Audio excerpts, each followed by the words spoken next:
Hello friends, आज की इस वीडियो के अंदर मैं आपको हिप के हिसाब से ये वाला जो मार्जिन होता है इसे रखने का तरीका बताऊंगा।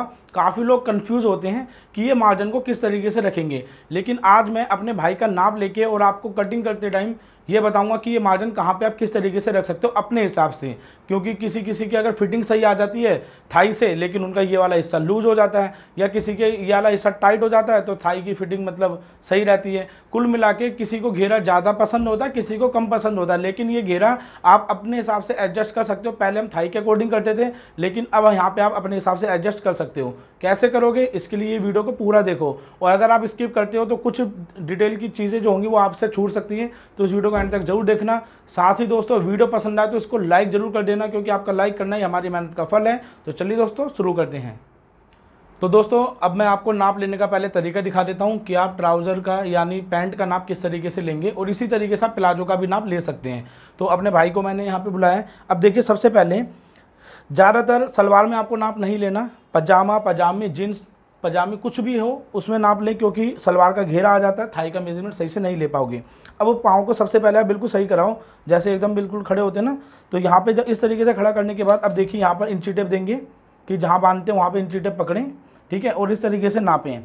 तो यहाँ पे देखिए फ्लोर टच जो इनकी लेंथ आ रही है 39, लेकिन हम यहाँ पे इनकी लेंथ रखेंगे 37 इंच, ठीक है।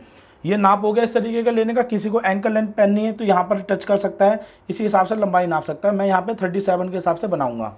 अब उसके बाद दोस्तों, दूसरा नाप जो हम लेते हैं वो लेते हैं बॉटम का। अब जैसे कि मान लीजिए ये आपके 12 इंच की मैंने बॉटम ले ली, ज़्यादातर इतना ही रखते हैं, नहीं तो थोड़ा ये वाला एडी उठाइए। हाँ, ये देखिए एडी को इस तरीके से उठा के आप थोड़ा ये ना ऊपर चढ़ा लें। हाँ, एडी को इस तरीके से रख के ना इंची टेप को ऐसे नापा जाता है फिक्स में। जैसा 13 है तो हो सकता है इनके 12 पाँव में चढ़ने में दिक्कत हो, तो हम क्या करते हैं, अगर किसी को बिल्कुल फिक्स चाहिए, जैसे ये लूज़ देख रहे हो आप, ये पहना है लूज़ है, लेकिन किसी को बिल्कुल चिपकी हुई फिटिंग में चाहिए, तो कैसे फिटिंग आएगी दोस्तों, उसके लिए हम साइड में ना 2 इंच का जो है ओपन कर देते हैं यहाँ से सिलाई, तो उससे फिटिंग आ जाती है। इस चीज़ का ध्यान रखें। तो यहाँ पे जो बॉटम है, मैं इनकी तो पैंट नहीं बना रहा, लेकिन नाप लेने का तरीका बता रहा हूँ। मैं लंबाई 37 और इनकी जो यहाँ पे बॉटम है वो मैं लूँगा 12। इसको मैं मोरी भी कहता हूँ। वीडियो में मोरी का नाम मुंह से निकल सकता है, इसलिए मैं आपको बता रहा हूँ, जिससे कि आपको बिल्कुल भी कन्फ्यूजन नहीं होनी चाहिए। तीसरा नाप दोस्तों, इस तरीके से इंची टेप देखिए, ऐसे इंची टेप लेके नीचे से आप ऐसे कर लो, ठीक है। जब आप लेडीज़ का नाप लेते हो तो थोड़ा इस तरीके से इंची टेप लेके अब यहाँ पे टच करके ये देखिए इस तरीके से आपको नाप लेना है। अगर मैं फिटिंग में नाप लेता हूँ तो ये है 24, लेकिन आपको कस्टमर से पूछना कितनी फिटिंग पहननी है। कभी भी फिटिंग में नाप ना लें, क्योंकि क्या होता है बहुत सी गड़बड़े हो जाती हैं। आपको नाप लेना है इस तरीके से। अब जैसे मान लो 24 थी, मैंने 2 इंच प्लस करके 26 कर दिया। आप कस्टमर से पूछो इस तरीके से कि इतना लूज़ सही है। अगर वो कहता है हाँ इतना लूज़ सही है, तो आप उतना नाप तैयार लिख लोगे। इस चीज़ का खास तौर पे ध्यान रखना, ठीक है। तो यहाँ पर मैं इनकी थाई 26, लास्ट जो नाप आता है दोस्तों वो आता है कमर का। कमर का नाप इनका देखिए 36 इंच। तो इस तरीके से तो 4 नाप हो गए। ये मैं आपको हमेशा सिखाता हूँ, आपने देखा होगा। लेकिन अब जो मैं आपको नाप बता रहा हूँ उस चीज़ का देखना, जो यहाँ से कान वगैरह निकल जाते हैं, जैसे ये चीज़ होती है। अब मैं आपको बताऊँ, दोनों पाँव मिला के रखूँ। अब नापो दोस्तों इनकी हिप। ये हिप आपको यहाँ पे इस तरीके से इस जगह पे नापनी है, ठीक है। सूट वाली ऊपर नपती है, इसको यहाँ पे नापना है। और यहाँ पे देखेंगे तो यहाँ पे 21 आ रहा है। अब इनसे पूछो कि आपको घेरा कितना पहनना है, इतना सही है, इतना फिटिंग में। वो कहते हैं हाँ ठीक है इतना सही है। तो यहाँ पे आप नाप देखो कितना आ रहा है, 43 इंच। ये आपको लूज़ में ही नाप लेना। इसमें बार बार कमेंट मत करना कि फिक्स नाप लेके इसको किस तरीके से आपको लूज़ रखना है। तो यहाँ पे मैं लूज़ रख रहा हूँ इनका 43 इंच। इसको हम कहते हैं घेरा। घेरा कह सकते हो, नाम मेरे को इतना पता नहीं, क्योंकि जेंट्स लोग नाप लेते हैं। यहाँ पे 43 इंच का घेरा हो गया। ये पैंट इस हिसाब से अब मैं जो आपको कटिंग बताऊंगा, देखना इतने ही घेरे में आपका तैयार आएगा। बढ़िया है। आपको अगर कंफर्टेबल पहनना है, मतलब और लूज़ कर सकते हो, थोड़ा फिटिंग पहनना चाहते हो आप टाइट कर सकते हो। मैं यहाँ पे 43 इंच का कटिंग करके आपको दिखाऊंगा। कटिंग कैसे होगी तो चलिए अब काउंटर पे चलते हैं और आपको कटिंग करके दिखाते हैं। तो देखिए दोस्तों, अब मैं आपको बता देता हूँ कि किस तरीके से आप उसका मेजरमेंट रखेंगे। आपने मेरी बहुत सी पैंट कटिंग देखी होगी, लेकिन इसमें मैं आपको पैंट कटिंग नहीं दिखा रहा। नीचे का हिस्सा जैसे आप कटिंग करते हो, मेरी कोई भी वीडियो देख के आप कटिंग कर सकते हो। बस मेरे को आपको ये बताना है, जो ये वाला हिस्सा दिखाओ भाई, ये वाला जो हिस्सा ये वाला है ना, ये हिस्से में आपको घेरा कैसे रखना है, जो मैंने अपने भाई का भी नाप लेके दिखाया था 43 इंच। देखिए मैं यहाँ पे लिख रहा हूँ 43, ताकि आप लोगों को याद रहे, ठीक है। और इसमें अगर कुछ कन्फ्यूज़न होगी वो भी आपको मैं बता दूंगा। हो सकता है आपके साथ वो कन्फ्यूज़न हो सकती है, मेरे साथ भी हुई थी। अब देखिए यहाँ पर हम 8 इंच का निशान लगा रहे हैं, ये देखिए इंची टेप से आधा इंच। ये निशान दोस्तों हमारी सिलाई दबेगी या जिप लगेगी उसमें मार्जिन जाता है, और आधा इंच का निशान मैंने ये लगाया हुआ है फ्रंट में, ठीक है। अब दोस्तों ये निशान हम नापेंगे कि पहले ये नाप कितना है, क्योंकि कटिंग हम कर लेंगे। अब हमें बैक पल्ले में देखिए फ्रंट पल्ला कटिंग आपने जब ट्राउज़र का कर लोगे तो आपको इस तरीके से ये नापना होगा। नापने के बाद आप इसको जब इस तरीके से नापोगे कितना आ रहा है दोस्तों 10, और ये डबल पल्ला है, इसे हम खोलेंगे तो 10 का डबल में कितना हो जाएगा दोस्तों 20 इंच। अब यहाँ पे 43 हमें टोटल तैयार चाहिए, मैं यहाँ पे लिख लेता हूँ दोस्तों 20 इंच, ठीक है। फ्रंट पल्ला 20 इंच हो गया। अब दोस्तों हमें यहाँ पर 43 में हम 20 निकालेंगे, बचा कितना दोस्तों 23 इंच। बैक घेरा में 23 इंच चाहिए, और 23 का हाफ कितना होगा दोस्तों, 23 का हाफ होगा हमारा 11.5 इंच, ठीक है।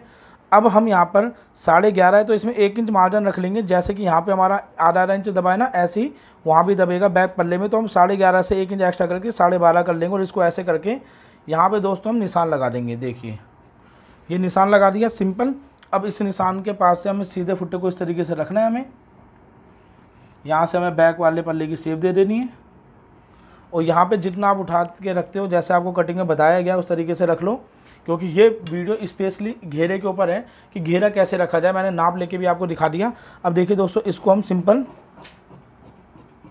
इस तरीके से हम कटिंग कर लेंगे।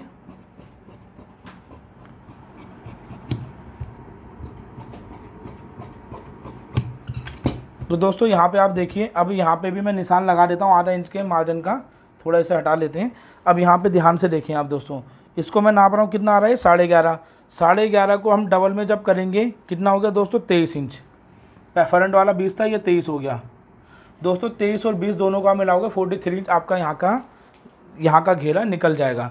ये उन लोगों के लिए जो कि मतलब चाहते हैं कि हमारा घेरा बिल्कुल भी ना हो, हमारे हिसाब से घेरा बने, क्योंकि कभी कभी क्या होता है दोस्तों, मैं अब देखिए यहाँ पे निशान आपका इस जगह पर आया, ज़्यादातर फिक्स आ रहा था, मैं आपको बताता हूँ। किसी में मैं आधा इंच एक्स्ट्रा करके करता हूँ दोस्तों। इतना हिस्सा जो आप करते हैं ना एक्स्ट्रा, इससे भी कान निकल आते हैं। ये अंदाज़ा होता है हमारा, लेकिन ये जो नाप लेके कटिंग होती है, अब किसी के नाप लेने में हो सकता है आपका निशान यहाँ पर भी आ जाए, ठीक है। अगर इतना करीब आपका निशान आता है तो मैं आपको यही राय दूंगा थोड़ा सा साइड में कर लीजिए, क्योंकि दोस्तों बिल्कुल मिला के भी फ्रंट से ना रखें। लेकिन हाँ, ये अगर आप इसको बढ़ा के रख लेते हो और मान लो अगली बार इसके लूज़ होता है तो नेक्स्ट टाइम आप इसको बराबर से मिला के भी कटिंग कर सकते हो। यहाँ से आपको सिंपल बैक का निशान इस तरीके से लगा लेना है, बहुत ही सिंपल है। बस अपने घेरे को नापना है और यहाँ पे इसको कर लेना है। और एक चीज़ और कर सकते हो, यहाँ पे जो गोलाई मैं लेता हूँ, आप इस गोलाई को थोड़ा सीधा भी कर सकते हो। अगर आपका नाप बैक वाला पल्ला यहाँ पे किनारे पे आ रहा है तो आप इसे थोड़ा बढ़ा सकते हो। ये तो मैंने आपको बता दिया ट्राउज़र के लिए। लेकिन अगर आप मान लो कोई पजामा बना रहे हो, उसमें चारों पल्ले बराबर होते हैं, उसमें भी आप घेरा नाप के चलो, और उसके घेरे को आप ऐसे रख के, जैसे मान लीजिए अब पैंट का मैंने बता दिया, पैंट का मैं हटा देता हूँ। अब यहाँ पर मैं आपको बता रहा हूँ पजामे का, प्लाजो का, पजामा प्लाजो बिल्कुल चारों पल्ले बराबर होते हैं, ठीक है। इसके अंदर से बैक पल्ला हमारा ये वाला हिस्सा उठा हुआ होता है। अब इसमें हमने निशान ऐसे लगा लिया, अब इसको हम ऐसे नापेंगे। ये 10 आ रहा है, लेकिन ये 4 पल्ले हैं, 1 2 3 और ये 4। अब दोस्तों चारों पल्ले में आपको क्या करना होगा, यहाँ पर दोस्तों 4 को आप यहाँ पे गुणा करेंगे 10 से, तो ये हो गया आपका 40 इंच, और हमने भाई का नाप लिया था 43 इंच। तो ऐसी जगह में आप क्या करेंगे, जब आपको ऐसी प्रॉब्लम होती हो तो दोस्तों ये वाली जो साइड है ना, आप इसकी आसन की इस तरह ऐसे भी बढ़ा सकते हो। यानी कि जो आप प्लाजो का नाप लेंगे, ज़रूरी नहीं आपको 1.5 इंच का यहाँ से फासला रखना है, आप इसको इस तरीके से निशान लगाओ और अब यहीं से अपने आसन को ऐसे घुमा दो। थाई को अगर लग रहा है आपको कमज़ोर है, किसी की हिप ज़्यादा है लेकिन थाई कमज़ोर है, तो आप उसकी थाई को हल्का सा बढ़ा दो। तो दोस्तों इस तरीके से आप अपने घेरे को एडजस्ट कर सकते हो, कभी भी कोई दिक्कत नहीं होगी। अब मैं इसको निशान से भी आपको नाप के दिखा देता हूँ। आधा इंच कम करके मैं इस निशान पर नापता हूँ। दोस्तों देखिए 11 इंच हो गया, हल्का सा बढ़ाने पे 11 इंच हो गया। 11 को 4 जगह करेंगे दोस्तों 44 नाप हो गया। भाई का नाप लिया था हमने 43 इंच। तो इस तरीके से आप एडजस्ट कर सकते हो। और ये जो थाई का मेजरमेंट है ना, ये मैंने भाई के हिसाब से रखा है, जो 26 इंच थाई था उसी हिसाब से मैंने इसका मार्जिन रखा है। तो दोस्तों यकीनन आपको ये वीडियो बिल्कुल क्लियर समझ में आ गई होगी।